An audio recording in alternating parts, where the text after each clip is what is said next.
Shalom Bapak Ibu sekalian, selamat datang dalam ibadah online Gereja Generasi Apostolik. Kami menyambut keluarga GGA yang terkasih maupun para jemaat dan teman-teman ibadah online yang setia mengikuti kami, dan kita bisa saling bertegur sapa dengan chat di bawah karena kita adalah keluarga Tuhan. Dan bagi Anda yang baru pertama kali hadir mengikuti ibadah, kami ingin berkenalan dengan Anda. Di layar kaca kami ada tertera link FTV yang Anda bisa dapat isi, sehingga tim kepemimpinan kami dengan senang hati akan berkenalan dengan Anda. Bagi Anda yang mempunyai anak yang berusia prasekolah sampai kelas 6 SD, dapat mengikuti ibadah online di gereja kami di setiap hari Minggu jam 11 siang melalui Zoom. Tentunya untuk para remaja, di musim ini kita melakukan sabat bersama. Bersama orang tua kita berdoa untuk bisa Tuhan menuntun, supaya kita bisa lebih sensitif mendengar suara Tuhan.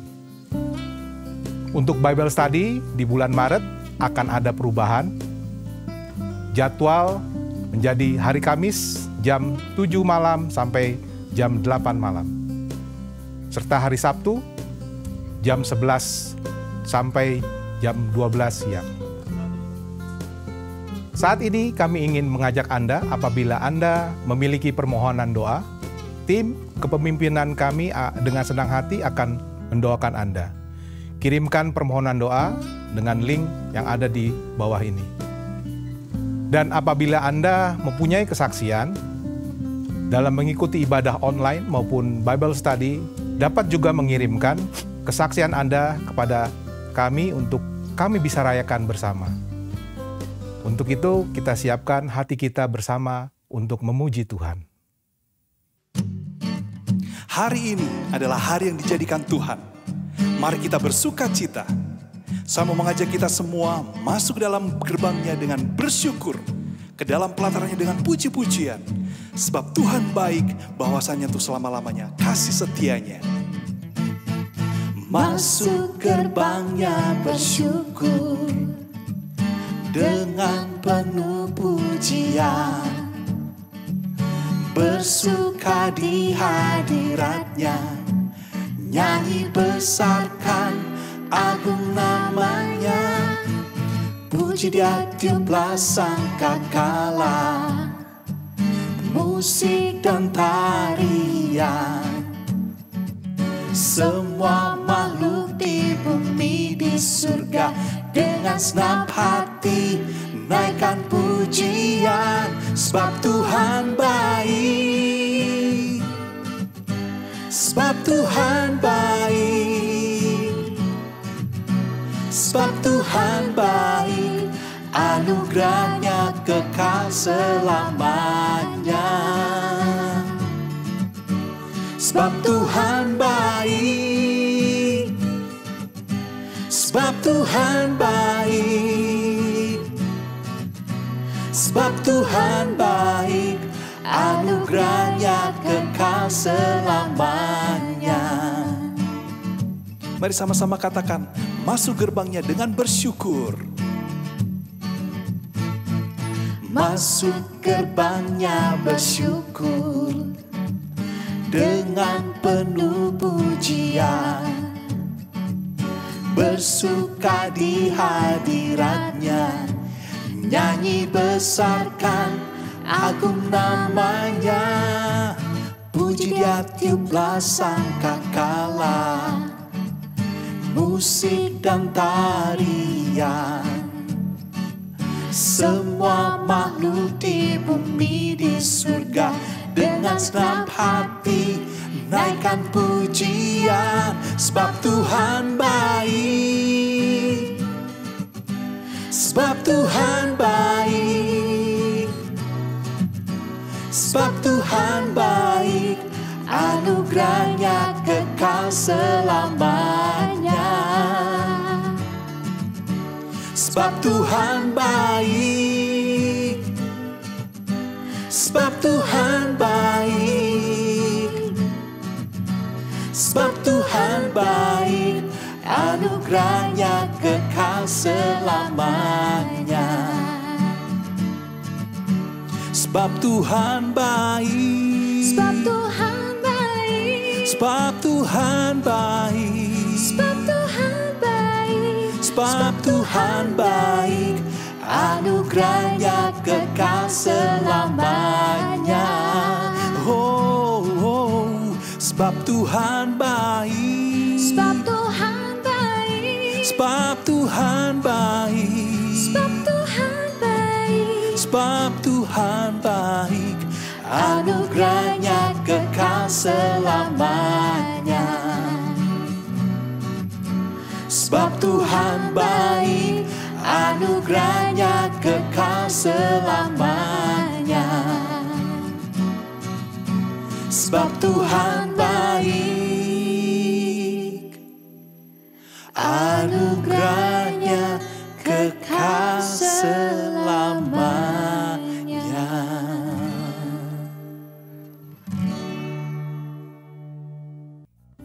Yes, sebab Tuhan baik, bahwasanya untuk selama-lamanya kasih setianya.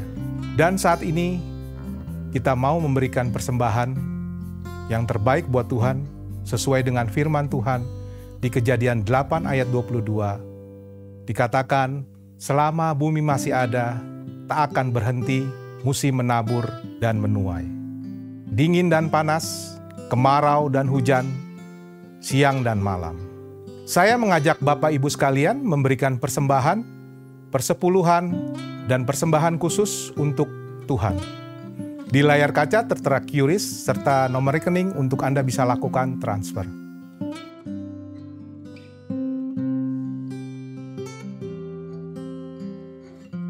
Sambil Anda memberikan persembahan, ada beberapa pokok doa yang akan kita doakan bersama-sama, yaitu kita akan doakan pemulihan kesehatan anggota jemaat yang mungkin saat ini terkena COVID. Kita juga doakan penyediaan Tuhan di tengah-tengah pandemi bagi Anda juga yang sedang mengalami tantangan dalam keuangan, ekonomi, serta sulit dalam mendapatkan pekerjaan. Mari kita berdoa untuk adanya terobosan dari Tuhan. Serta kita juga berdoa untuk persembahan persepuluhan dan persembahan khusus ini agar bisa diterima oleh Tuhan. Mari kita berdoa bersama-sama. Bapa di surga, pada kesempatan hari ini kami bersama-sama berdoa untuk pemulihan kesehatan anggota jemaat yang terkena COVID. Biar kiranya kasih karunia Tuhan menyembuhkan, memulihkan keadaan anggota jemaat. Kami percaya kasih karunia Tuhan cukup bagi kami semua. Dan juga kami berdoa Tuhan untuk kami yang saat ini Tuhan mengalami tantangan, untuk kita semua yang mengalami kesulitan dalam ekonomi, kesulitan dalam mencari pekerjaan. Kami berdoa Tuhan, kiranya kasih karunia Tuhan ada dalam kehidupan kami semua. Berikan kami terobosan, berikan kami Tuhan favor dari Tuhan dan favor dari manusia, agar kami bisa melihat terobosan demi terobosan di tahun 2022 ini terjadi bagi kami semua. Tidak lupa juga Tuhan, kami bawa persembahan kami kepada Tuhan, agar persembahan ini menjadi dupa yang harum, menjadi tuayan yang akan kami terima 30, 60, bahkan 100 kali lipat. Karena kami tahu kami menabur di tanah yang subur, di gereja generasi apostolik. Terima kasih Tuhan untuk kasih setiamu yang selalu menyertai kami. Di dalam nama Tuhan Yesus kami mengucap syukur. Amin. Mari Bapak Ibu Saudara sekalian, kita siapkan hati kita untuk mendengar firman Tuhan. Mari kita sujud di altarnya. Kita bawa setiap permasalahan kita kepada Yesus. Karena hanya Yesus yang menjadi jawaban terhadap setiap permasalahan kita. Mari kita nyanyikan doa ini bersama-sama.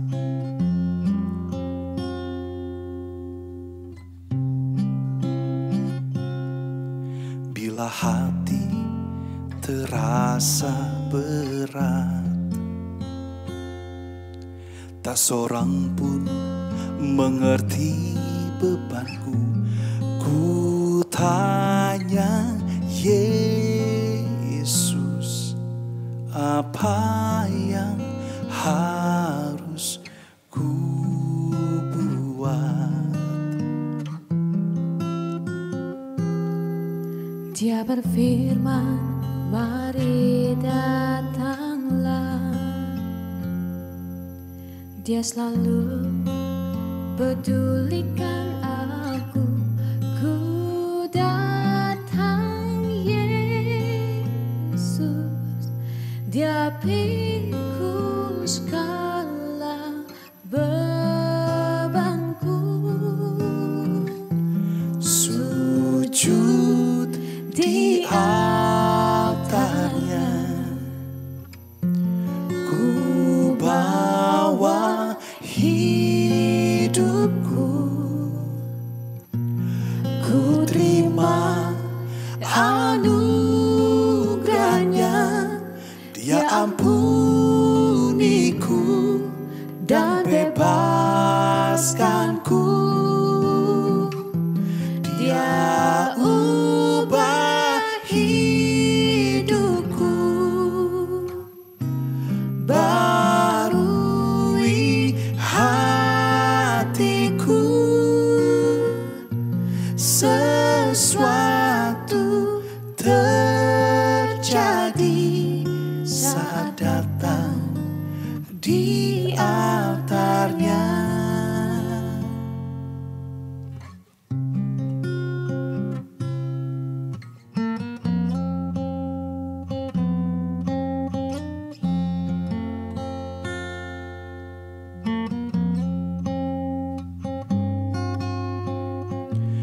Ku tanya Yesus, apa yang harus ku buat?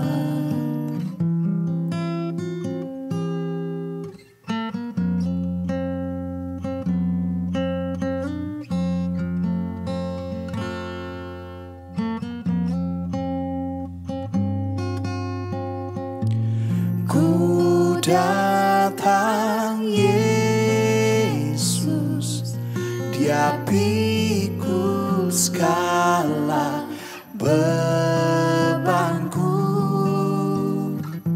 Sujud di altarnya, ku bawa hidupku. Ku terima anugerahnya, Dia ampuniku dan bebaskanku. Dia ubah hidupku, barui hatiku. Sesuatu terjadi saat datang di altarnya.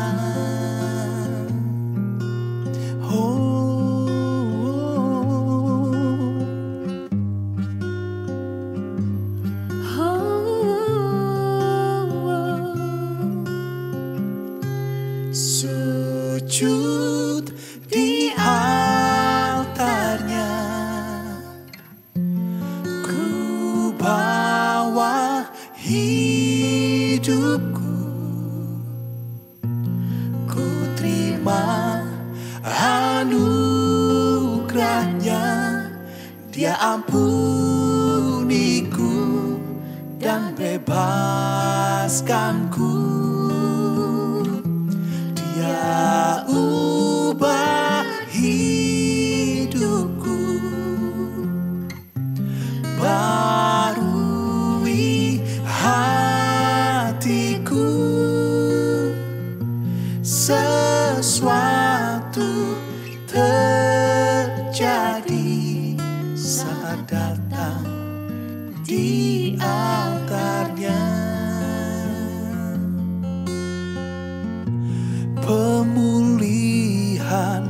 terjadi.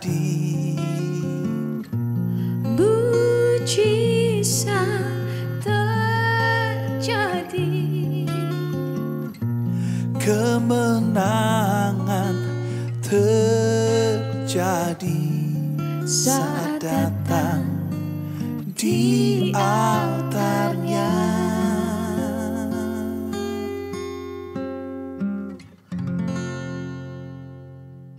Well, shalom semuanya jemaat terkasih di dalam Tuhan Yesus Kristus. How's your Sunday? Bagaimana hari Minggumu? Dengan lagu yang membimbing kita masuk ke hadiratnya, dengan kita merendahkan hati, sujud di altarnya, kita mengakui Jesus is Lord. Tuhan Yesus adalah Tuhan kita, pemimpin hidup kita satu-satunya. Mari kita berdoa dan kita persiapkan hati kita untuk mendengar Tuhan bicara kepada setiap Anda. Mari. Sungguh Bapa, kata-kata lirik lagu ini, pujian penyembahan ini, sujud di altar-Mu. Hanya Raja dari pemerintahan kerajaan sorga yang bisa kami datangi dengan bersujud, tersungkur di kaki-Mu. Kau di tahta-Mu. Semua ini adalah istilah-istilah yang cocok bagi sebuah kerajaan, bukan pemerintahan demokrasi. Terima kasih, karena Kau yang melindungi rakyat-Mu. Kau yang menyediakan rakyat-Mu. Kau yang membimbing dan menyelamatkan rakyat-Mu. Kau Raja di atas. Raja apapun yang ada di dunia ini, Kau berbeda. Kau sayang sampai Kau korbankan anak Raja satu-satunya untuk supaya kita tidak hilang, tapi berdamai untuk hidup sebagai sah anak yang diadopsi sebagai anak Bapa. Ya Abah, ya Bapa, tuntun kami semua dimanapun kami berada, dimanapun kami mendengarkan firman di hari Minggu ini. Buat telinga kami mendengar apa yang Roh katakan. Di dalam nama Yesus Kristus Tuhan kami. Amin.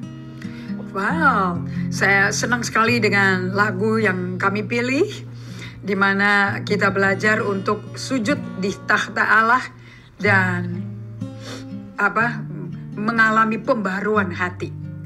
Tentu hati kita perlu dibaharui, karena hati kita sesuai Yeskiel 36 ayat 26-27, hati kita dulu keras dan tidak punya hubungan sama Allah, karena dosa memutuskan kita dari Allah.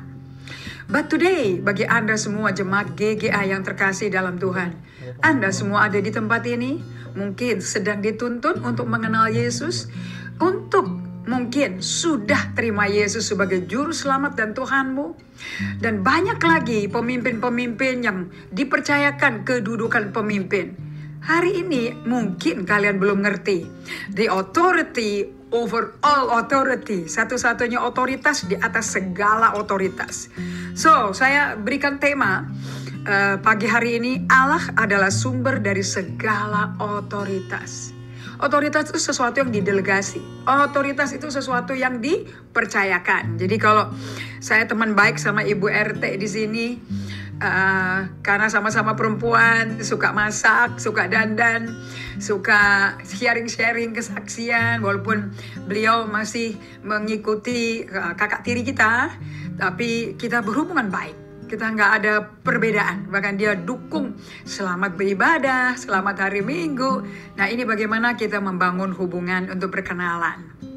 Dalam perkenalan ini, kita justru di awal tuh saling menghormati. Kita tidak jejelin langsung, force feeding. Apa yang kau mesti tahu? Gak. Ini hubungan 1 tahun menjadi hubungan yang lagi bersemai ya, lagi bersemai. Jadi tenang, kalem, happy dua-duanya. Kalau dia sakit, saya kuatkan, saya bantu obat, saya bantu makanan. Kalau saya nggak enak badan, dia kuatkan juga. Isn't it good? Well, kita ambil ayat dari Roma 13 ayat 1 dan 2 untuk menjelaskan Allah sumber segala otoritas. Jadi otoritas di Ibu RT, otoritas di Bapak Lurah, otoritas di camat, otoritas di bupati, otoritas di gubernur, otoritas di menteri, otoritas di presiden, wakil presiden. Allah sumbernya. Nah, ini namanya kita lagi belajar untuk realignment. menyelaraskan kembali who is the head of our life. Sebetulnya siapa sih kepala dari hidup kita? Sebetulnya siapa sih kepala yang mengatur, menentukan dari gereja generasi apostolik? Who is the authority? Siapa sebetulnya? Kita baca ya, Roma 13 ayat 1 dan 2. Ayat 1, tiap-tiap orang harus takluk kepada pemerintah yang di atasnya. Sebab tidak ada pemerintah yang tidak berasal dari Allah. Dan pemerintah-pemerintah yang ada ditetapkan oleh Allah. So, tidak ada satu apapun, otoritas, struktur macam apapun di bawah kolong langit ini yang Allah tidak menetapkan. Kalau bahasa Inggrisnya, God ordained authority structures. Jadi, milih-milih orang, taruh di sini. Anda tanya sama Tuhan, ini benar nggak orangnya? Karena tatanan itu Allah yang ngatur. Nah, kalau kita akui Allah sebagai penetap, sebagai yang ordinansi, kita tidak akan sembarangan mutusin sendiri dan jalan sendiri, bahkan ngangkat sebagai pemimpin sendiri. Betul nggak? Semua yang mesti ditanya sama Tuhan, yang kembali kepada firman Allah. Karena buku ini adalah perintah Tuhan. Hanya raja bisa kasih perintah. Ini buku adalah ketetapan Allah. Hanya raja yang bisa kasih ketetapan. Ini rajanya beda loh ya, sama ratu yang ada di negara Inggris, sama raja yang ada di Spanyol, sama raja yang ada di Luxembourg, di Brussels. Beda. Ini raja yang betul-betul menguasai segala raja yang manusia obrak-abrik, diubah-ubah. He is the one who ordained everything. Nah, jadi dikatakan di sini nggak ada pemerintahan yang ada tanpa ditetapkan Allah. Jadi Anda mesti tanya di setiap hidupmu, di keluargamu, di komselmu, di tempat bisnis Anda, di tempat gereja ini, siapa yang ditetapkan Allah sebagai pemimpin tertinggi? Siapa yang dipercayakan otoritas di gereja? Karena setiap struktur itu Allah yang tentuin. Betul? Ayat 1. Ayat 2. Sebab itu, barang siapa melawan pemerintah, ia melawan ketetapan Allah. Dan siapa yang melakukannya akan mendatangkan hukuman atas dirinya. Justru kita gak usah hukum orang yang berontak terhadap otoritas. Allah sendiri keluar melenceng dari tatanan, ordinansi, otoritas yang Allah atur dalam pemerintahannya. Sudah kehukum sendiri. Lihat ini, akan mendatangkan hukum. Hukuman datang sendiri. Jadi makanya kalau ada orang melawan, berontak kepada otoritas, jangan dilawan balik. Diam aja. Karena orang itu membuat keputusan untuk melawan pemerintahan Tuhan. Jadi yang dilawan siapa Bapak Ibu sekalian? Tuhannya, Allahnya dilawan. Itu mendatangkan hukuman atas dirinya. Makanya jangan menghakimi, jangan mengkritik. Lebih baik diam, karena penghakiman itu milik Allah. So saya lagi realign, selaraskan ulang. Di keluargamu, di perkawinanmu, di bisnismu, apakah Anda pegawai atau Anda yang punya perusahaan? Apakah ini dilakukan? Kalau ini tidak dilakukan, Anda sebagai pegawai mau jadi pemimpin dan nyingkirin pendirinya, CEO-nya atau presidirnya, wow, Anda mendatangkan hukuman ke atas dirimu. Nah, ini berapa dari Anda tahu bahwa Allah itu hidup? Dia bangkit dari mati. Pemerintah neraka aja dia ngatur. Karena tidak ada setan yang tidak diciptakan Allah. Iblis itu kan Lucifer, kan ciptaan Allah. Bukankah di Yesaya 14 dia berkata, aku mau jadi seperti Allah. Aku mau naik ke utara. Aku mau masuk ke takhta Allah. Terus dia diam-diam, dia mau ngusir Allah, diam-diam. Tapi Allah langsung tendang dia keluar dari bumi. Nah, kenapa kita ada setan di bumi? Because Lucifernya ditendang. Jadi di mana si pemberontak Lucifer itu? Namanya barunya ada, iblis atau Satan. Anak buahnya setan. Itu Markus 16 ayat 17-18. Tapi sebetulnya iblis itu adalah pemberontak nomor 1 ulung terhadap otoritas tertinggi Tuhan Allah semesta alam. Saya mengajak Anda semua, kita buka Markus 6 ayat 5. Mari Anda buka Alkitabnya, kita baca apa yang Yesus katakan mengenai mujizat dan hubungannya dengan tatanan otoritasnya. Mari kita baca ke Markus 6 ayat yang kelima. Oke. Ia di sini Yesus, karena mari kita baca sama-sama ya. Ia tidak dapat mengadakan satu mujizat pun di sana, kecuali menyembuhkan beberapa orang sakit dengan menggerakkan tangannya atas mereka. Ini anak Allah, ini pencipta langit dan bumi, ini yang punya semesta alam, ini yang bikin Adam, yang ciptakan istrinya Adam. Dia tidak dapat mengadakan satu mujizat pun, kecuali menyembuhkan beberapa orang. Ayat 6a, dari 5 ke 6a ya. Ia merasa heran. Yang ini tambahan ya. Ia merasa heran atas ketidakpercayaan mereka. Garis bawahi dong atau lingkarin tuh kata heran. Masa Allah, ini Allah nih kalau Anda baca Ibrani 1 ayat 1 dan 2. Ini nih Yesus nih yang ciptakan langit, bumi, laut dan segala isinya loh. Tanpa dia gak ada penciptaan terjadi loh. Masa dia heran kalau bahasa sehari-harinya itu bengong, kaget. Wow, di tempat ini aku gak bisa membuat satu mujizat loh. Nah, kita mau tahu ya kenapa itu. Kita mau mundur ke ayat 3 dan 4. Di ayat 3 dan 4, bukankah ia ini anak tukang kayu, anak Maria, saudara si Yakobus, Yoses, Yudas dan Simon? Bukankah saudara-saudaranya yang perempuan itu bersama-sama kita? Lalu mereka kecewa dan menolak dia. Nah, ini ada PowerPoint yang saya mesti lompat ya. Yesus ternyata pada waktu dia tidak bisa membuat satu pun mujizat, dia pergi ke kampung tempat dia dibesarkan. Dan di ayat 3 dan 4, bukankah ia ini tukang kayu, anak Maria, saudara Yakobus, Yoses, Yudas dan Simeon? Dan bukankah saudara-saudaranya yang perempuan ada bersama kita? Lalu mereka kecewa dan menolak dia. Anak tahu kan maksudnya? Si Indri nih, yang dulu galak, garang, teriak-teriak, kalau udah punya mau mesti dituruti. Sekarang dia bisa jadi terkenal, banyak orang mengikuti dia, banyak orang dengerin pelajarannya dia, banyak yang ngomong dia udah mulai berubah. Gak mungkin pura-pura kali, ada maunya, ada motivasi apa ini ya? Ditolak Yesus, pencipta langit dan bumi ditolak. Maka Yesus berkata, ini jawabannya, inilah kuncinya kepada mereka.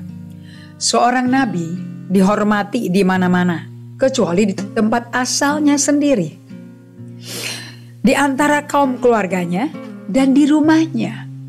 Justru yang darah daging, yang sering ketemu bertinggal bersama-sama, itu malah nolak. Anda mau tahu kan kenapa mereka kecewa dan menolak?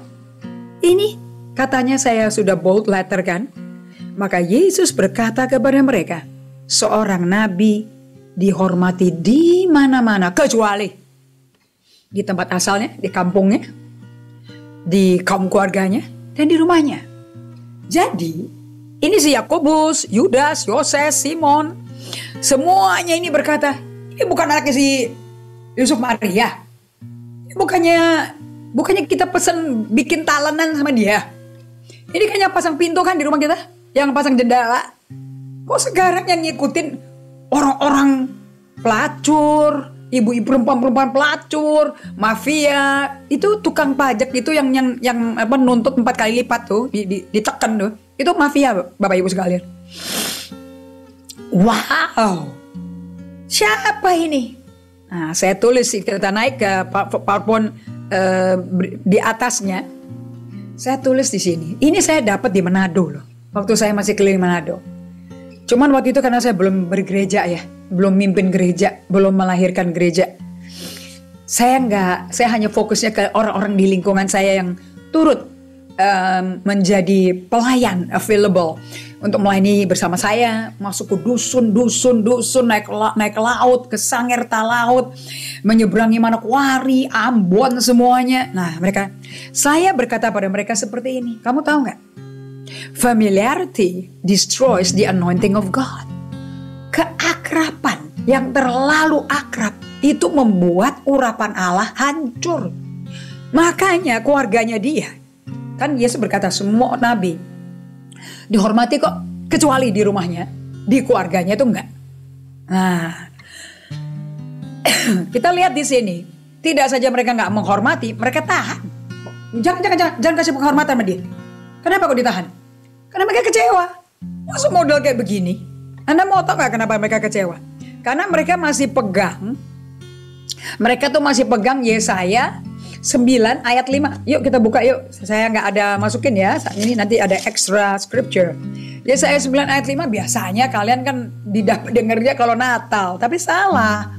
Ini ternyata membentuk paradigma, pola pikir guru-guru agama zaman itu, Farisi, Taurat. Yesaya 9 ayat 5 mengatakan, sebab seorang anak telah lahir untuk kita. Seorang putra telah diberikan untuk kita. Lambang pemerintahan ada di atas bahunya. Dan namanya disebutkan orang penasehat ajaib, Allah yang perkasa, Bapa yang kekal, Raja damai, besar kekuasaan dia. Damai sejahtera tidak akan berkesudahan di atas tahta Daud. Nah, Daud raja loh. Jadi ini Mesias mestinya raja yang kekuasaan otoritasnya tak terbatas. Jadi Yesaya 9 ayat 5 dan 6 Anda mesti lihat. Nah, itu menjadi paradigma, menjadi pola pikir seluruh orang Yahudi. Kalau Mesias nggak mungkin dari tukang kayu, karena dia datang anak itu lahir sudah pakai kekuasaan. Lalu waktu Yesus selesai ujian padang gurun di Matius 4, di Lukas 4, kemudian dia masuk dipenuhi Roh Kudus, dia keluar dipenuhi kuasa Roh Kudus, otoritas Roh Kudus yang sebetulnya milik Allah sekarang ada di manusia Yesus. Kemudian dia masuk ke bait Allah, dikasih gulungan kitab Yesaya. Terus dibaca, Roh Tuhan ada padaku, mengurapi aku, mengutus aku, menyampaikan kabar baik dan memberikan tahun rahmat. Nah, Anda baca terus ya. Kemudian dia gulung untuk membuka pintu penjara, untuk menyembuhkan orang yang remuk hatinya. Kemudian dia gulung, dia serahkan kembali ke rabi di situ. Dan dia menutup dengan kata-kata yang bikin semua orang marah di situ. Hari ini, firman ini digenapi. Anda tahu nggak Yesaya 61 sama dengan Lukas 4 ayat 18-20? Itu adalah nubuat Yesaya tentang Mesias. Kalau Mesias datang, tandanya Roh Kudus turun ke dia, mengurapi dia. Anda ingat kan di Matius 3 ayat 23, waktu Yesus dibaptis selam di Sungai Yordan oleh Yohanes Pembaptis? Nah, itu lambang, itu Mesias. Tapi pada waktu Yesus berkata, diulangi lagi, kan dia baptis selam dulu, baru dia pergi ke padang gurun. Lupa mereka. Ada Roh Kudus turun pada dia. Dia bilang Roh Kudus sudah turun kan? Terus aku pergi kan? Mengabarkan kabar baik kan? Nah, aku balik, udah kelar. Lulus ujianku, tes sama iblis.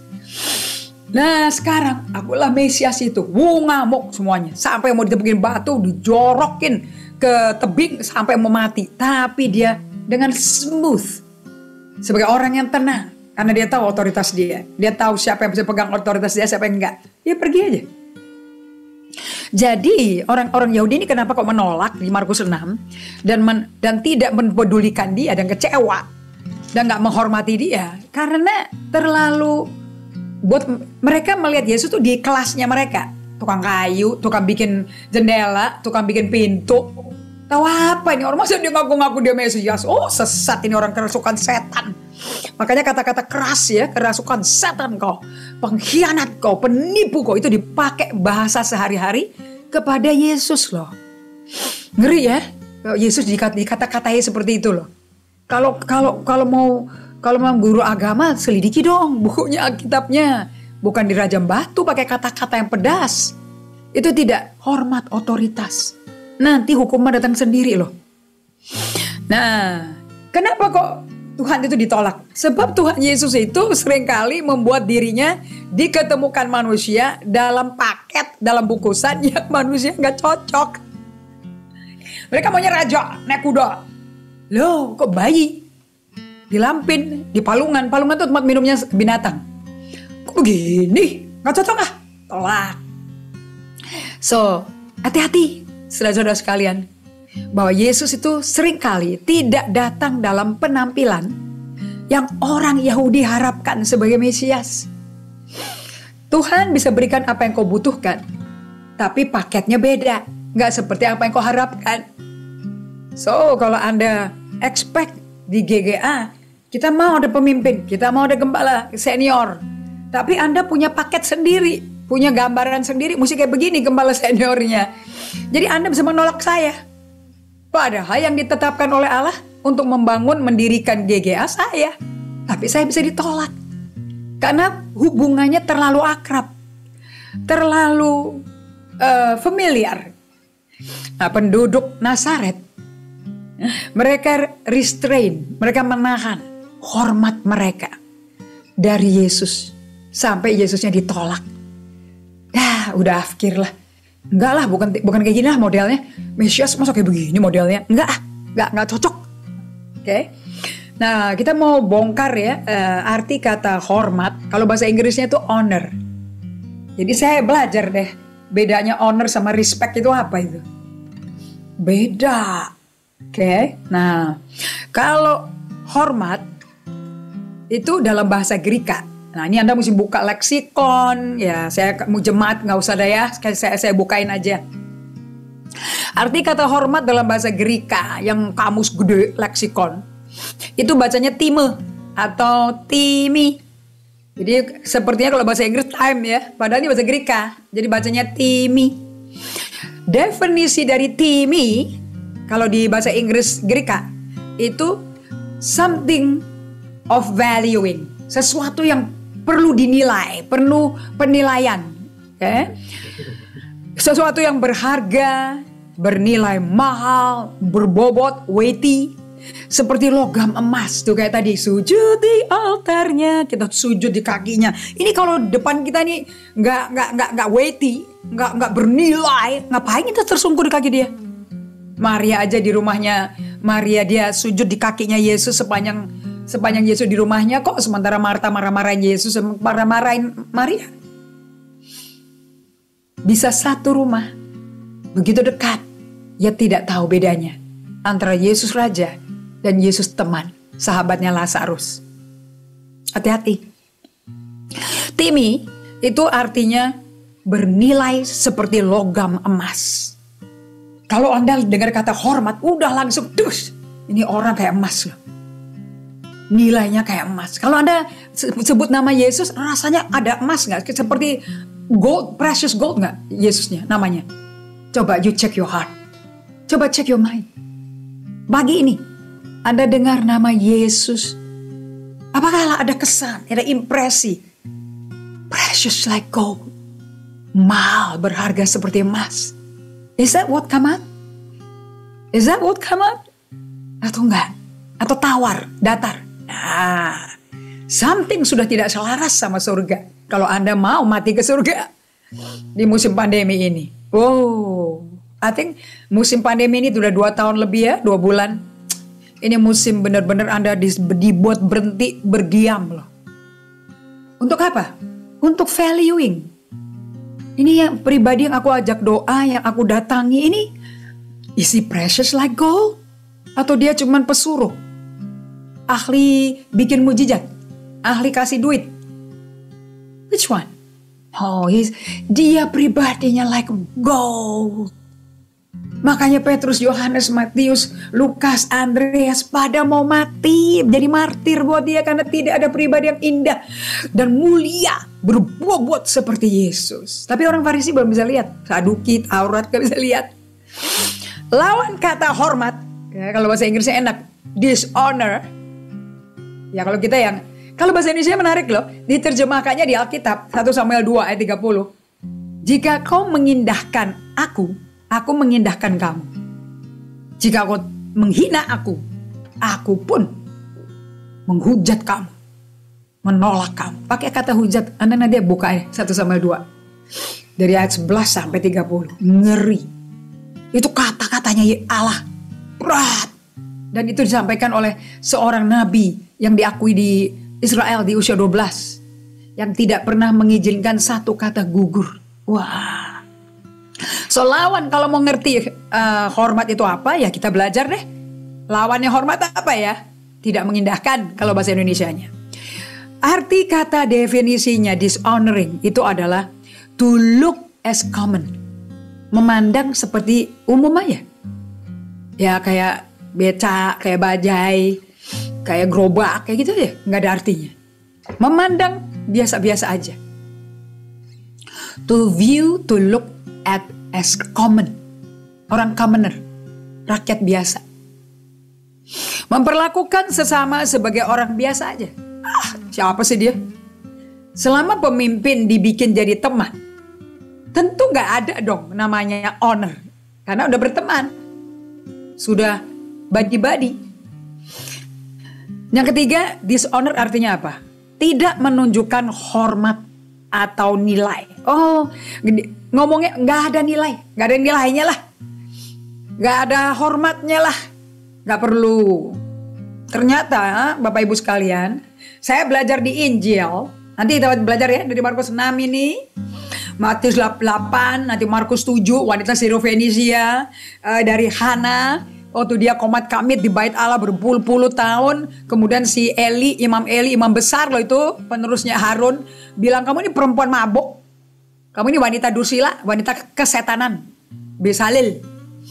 Dan Hana menghormati jabatan si Eli. Ternyata orang kalau nggak hormat itu bisa kelihatan dari perbuatannya atau tindakannya. Saya masukin di situ. Perkataannya. Ini kan saudaranya si Yoses. Ini kan anaknya si Yusuf kan. Saudaranya si Yakobus kan. Nadanya aja udah ngenyek. Udah merendahkan. Dari pikiran juga. Nah, kita akan lihat bagus sekali ini. Kalau betul-betul orang itu bisa menghormati ya. Jangan Anda buat orang tuamu kayak udah gak penting. Karena udah ketuaan. Kayak mami saya 93. Saya gak bisa bikin dia kayak, ya udah tua begini tahu apa sih, udah apa-apa juga gak bisa. No. Tetap saya hormati kamar tidur dia. Tidurnya mau jam berapa. Makanan dia. Kalau dia pikirin makanan saya hormati. Saya dengerin. Karena tetap ya masakan mama itu paling enak.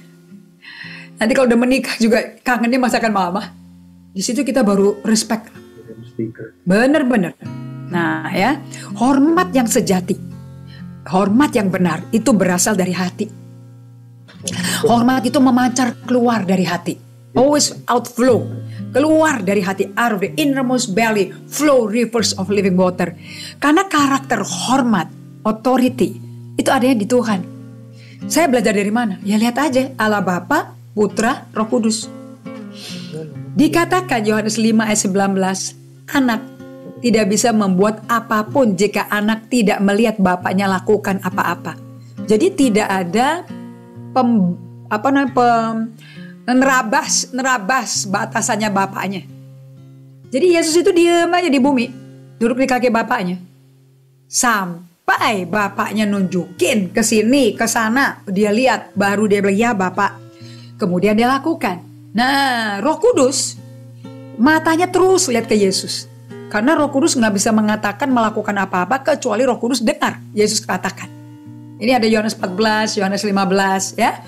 So, kita lihat ini Allah Tritunggal ini betul-betul harmonisasinya gila-gilaan. Sampai hari ini gak pernah berantem belum mereka bertiga.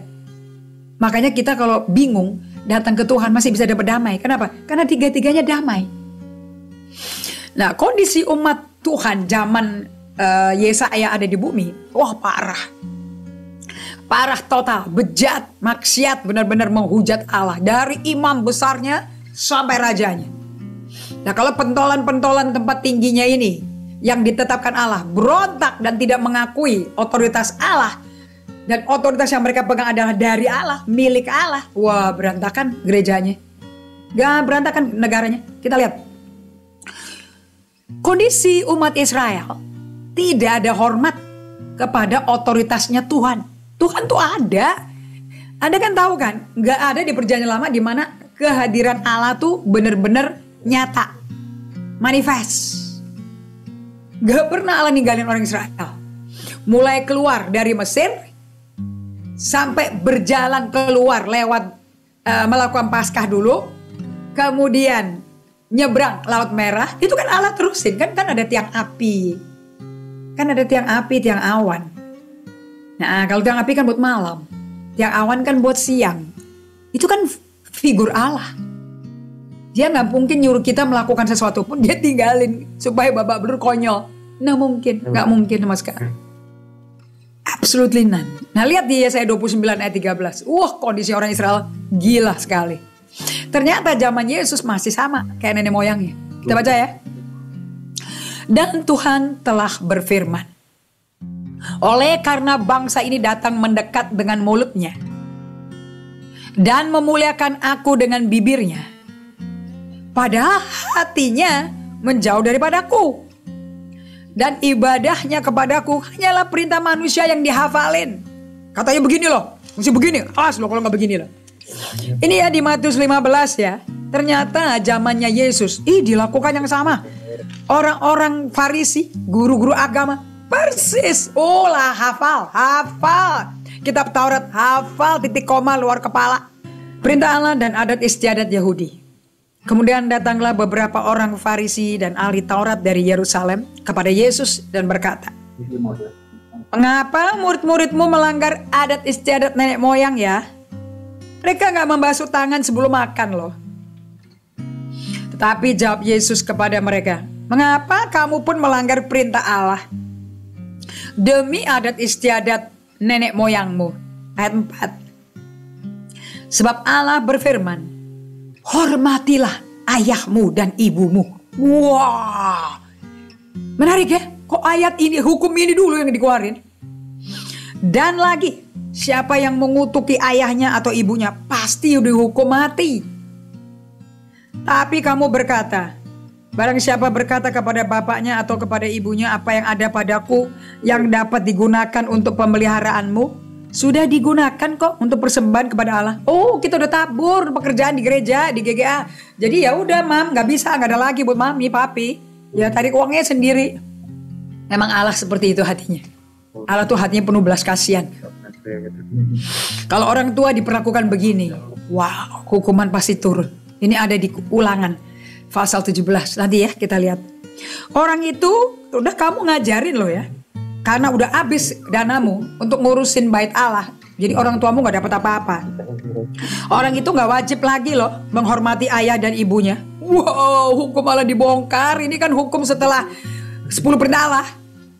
4 pertama, kehubungan dengan Allah. Cintai Tuhan Allahmu dengan segenap hatimu, jiwamu. Kemudian 4 hukum sabat.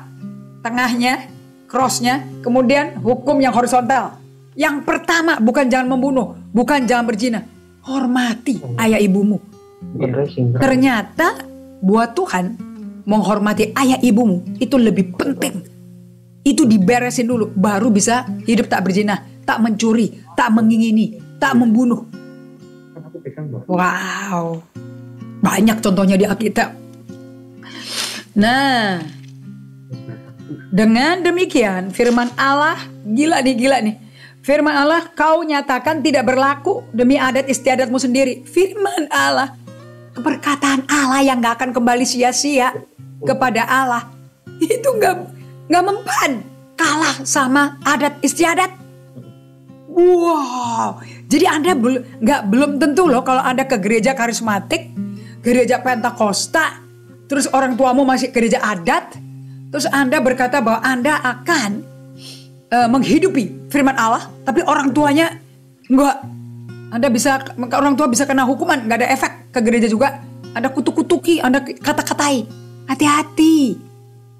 Menghormati ayah ibumu. Itu nomor 1 dihukum. Horizontal. Vertikal dengan Tuhan, horizontal dengan sesama. Cintailah sesamamu. seperti kau mengasihi dirimu sendiri. Nah, langsung si Yesus ngomong gini, hai orang-orang munafik, benarlah nubuat Yesaya tentang kamu ya. Bangsa ini memuliakan aku dengan bibirnya. Sama ya, sama zamannya Yesaya. Padahal hatinya jauh daripada aku. Percuma mereka beribadah kepada aku. Sedangkan ajaran yang mereka pegang, yang mereka ajarkan adalah ajaran perintah manusia. Peraturan manusia di atas firman Allah. Ngeri gak itu? Nah, apakah di GGA kepemimpinan seperti ini? Coba kita cek. Apakah di keluargamu seperti ini susunannya? Apakah anak berani menjawab balik? Apakah istri berani menjawab balik? Apa ini udah dimaklumin? Supaya gak ribut ya udah diamin aja lah. Apakah anak-anak Anda berani menjawab balik kepada gurunya? Presiden dihoaksin. Pernah ya ada anak muda yang jelekin Bapak Presiden kita. Kemudian ayahnya minta maaf, minta ampun. Itu bisa masuk penjara loh itu. Itu hukuman datang sendiri gara-gara dia sendiri kan. So Anda lihat di slide di sini. Orang-orang ini zamannya Yesus sama zamannya Nabi Yesaya sebelum Yesus lahir. Itu mereka semua pada muji Tuhan. Tapi hatinya jauh. Ngapain ya? Gak bisa tuh. Gak cocok mereka kalau nyanyi sujud di altarnya. Gak cocok nih lagu itu. Kan hatinya memang gak nempel sama Tuhan. Tuhan Yesus Kristus menegur. Karena tidak ada hormat pada Tuhan Yesus yang adalah Mesias.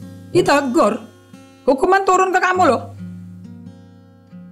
Nah, kita lihat lagi. Tanpa hormat pada Tuhan Yesus, yaitu otoritas yang Allah tetapkan, gak ada mujizat loh. Berapa dari Anda di masa pandemi ini butuh mujizat? Mujizat ekonomi, mujizat hubungan, dalam keluarga yang di rumah terus, karena semuanya PTM sekolahnya. Pada waktu PPKM ketiga lagi, karena Omikron meningkat pemaparannya, sekolahnya PTM semua. Udah mulai, pendidikan tatap muka, online lagi. Kalaupun online, kalaupun PTM boleh, tapi tetap hybrid. Pagi berapa mata pelajaran tatap muka, pulang online. Kasihan sih anak-anak. Nah, kalau Anda tidak punya di hatimu hormat pada Tuhan Yesus, sebagai otoritas di bumi yang diutus Allah, Anda gak ngalami mujizat.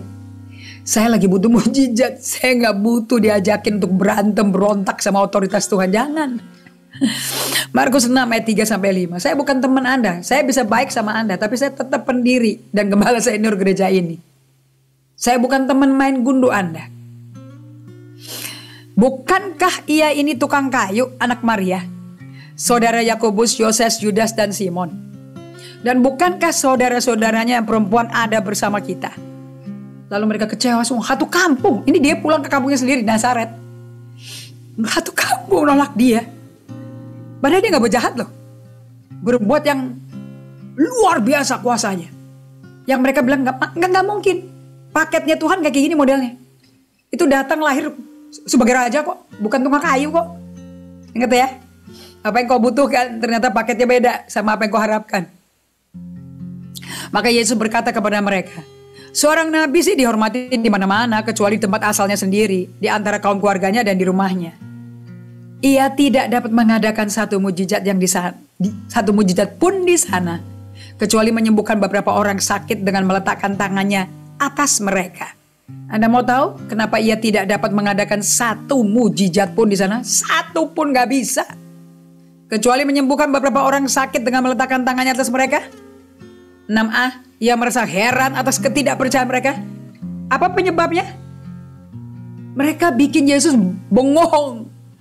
Gila, kuasa otoritas Allah di dalam Yesus nggak bisa bekerja, di restrain, dikebiri, dicekik. Wow, kenapa kok nggak bisa percaya sih? Karena mereka terlalu akrab dengan Yesus yang dibesarkan satu kampung dengan mereka. Gue kenal si Indri, siapa sih yang gak kenal Indri? Udah berapa tahun gue sama dia. So saya tulis di sini. Revelation yang saya dapat di Manado. Two buddy-buddy in their relationship. There's no more honor. Terlalu akrab. Sampai gak ada. tidak mengindahkan lagi jabatannya Yesus. Gak mengindahkan lagi otoritas yang Yesus bawa dari Allah. Bapak Ibu sekalian, untuk saya bisa memimpin gereja dan berbicara didengar orang, saya butuh urapan. Urapan itu otoritas Roh Kudus.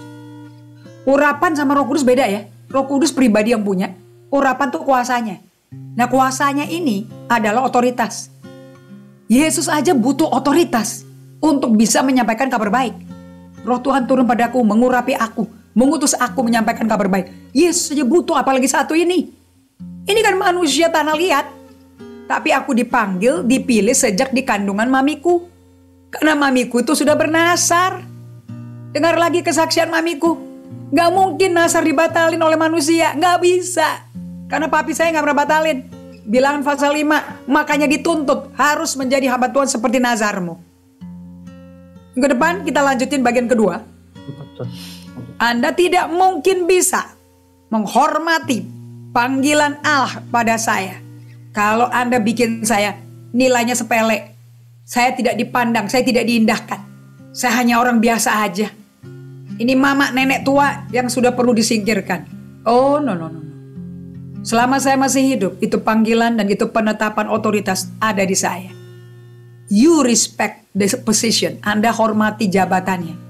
Walaupun orangnya tidak perfect seperti Yesus. Sebab jabatan dari Allah, manusianya sedang disempurnakan menjadi serupa Kristus. So, saya berdoa Anda mau merenungkan pelajaran ini. Minggu depan kita akan masuk lebih jelas lagi dengan contoh-contoh nyata dari Alkitab.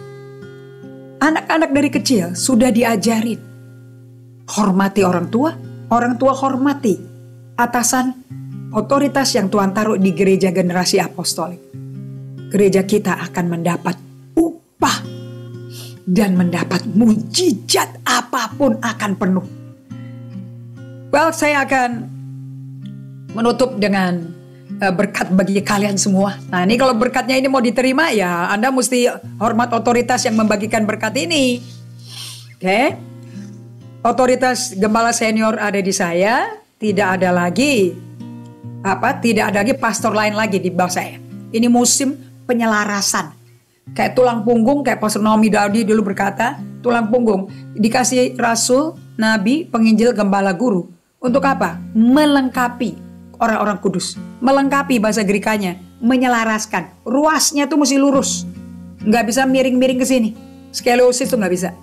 Itu gerejanya nggak akan bisa berdiri tegak menjadi bait Allah, tempat roh Allah berdiam. Oke? Kita berdoa, Anda yang menghormati Tuhan, terima berkat ini. Bapa kami di surga, buat umat-Mu mengerti apa artinya tunduk pada otoritas. Karena tidak ada otoritas di bumi ini dan di langit kecuali Allah menetapkannya. Allah yang mengordain. Dengan ordinansi dari Tuhan, terimalah berkat ini. Tuhan memberkati engkau dan melindungi engkau. Tuhan menyinari engkau dengan wajahnya dan memberi engkau kasih karunia. Tuhan menghadapkan wajahnya kepadamu dan memberi engkau damai sejahtera. Upahnya besar kalau engkau hormati otoritas yang Tuhan berikan. Terima berkat ini. Di dalam nama Yesus Kristus saya berdoa mengucap syukur. Amin. Well, saya mau kasih tahu pada Anda bahwa ini ditegakkan terjadi di keluarganya perdana, ayahnya yang sedang berperang melawan penyakit yang terminal. Namun, pada waktu saya datang menegakkan kembali otoritas Kristus Yesus di rumah tangga orang tuanya perdana yang sudah tidak bisa berbicara atau menulis atau pegang handphone.